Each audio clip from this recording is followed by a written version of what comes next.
The Circuit Safari concept is based around having buses full of passengers circulating at the same time as racing cars, offering a unique perspective of the cars at full racing speed. The idea is well known in Japan, having been used by both Super GT and the Nismo Festival in the past.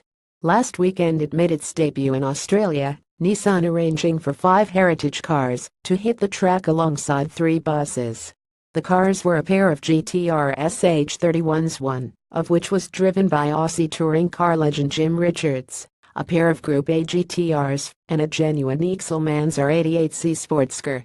The Safari field also included the 4 Nissan Altima supercars during Friday's running, before the race schedule ruled those cars out for the remainder of the safaris across the weekend. Having now been through the process once, and having it gone so smoothly, Nissan is confident of more safaris in the future.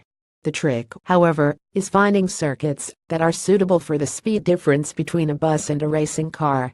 I think we'll see it again now, Mitchell Wiley, Nissan Australia's senior marketing manager of sponsorship retail, told motorsport.com. Everyone that we've spoken to, from cams and supercars to the people on the buses, really enjoyed it. Most people don't get the opportunity to be on the racetrack with racing cars. Sandown is the best venue for it because the line of sight is simple.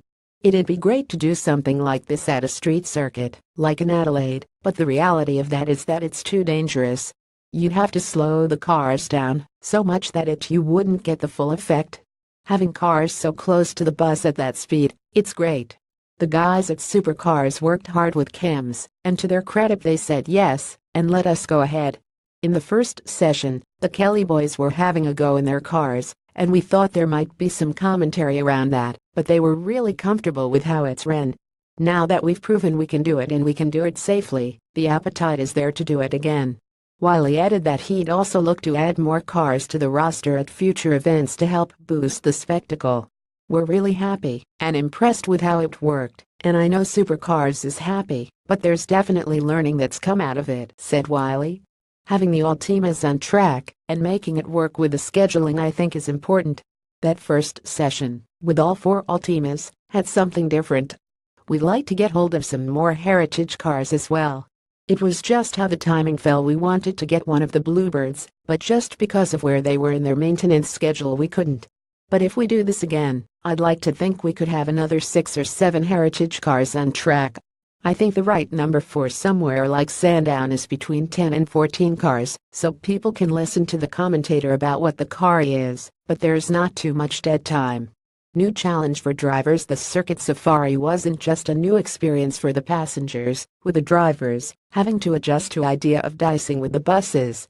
According to Wiley, the feedback from all involved, including the Nissan Supercars drivers Todd and Rick Kelly, Michael Caruso, and Simona De Silvestro, was glowing. The briefing session was one of the most interesting driver briefings I've ever been to. The drivers were being told where they could and couldn't overtake the buses, and everyone had a giggle at that, he said. The Altima drivers were blown away, because I'm not sure they expected to get much out of it.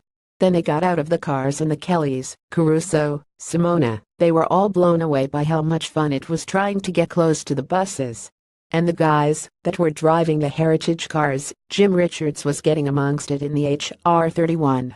They really enjoyed it. And as the sessions went by they got more confident with how they could position the cars around the buses. You could see their confidence grow.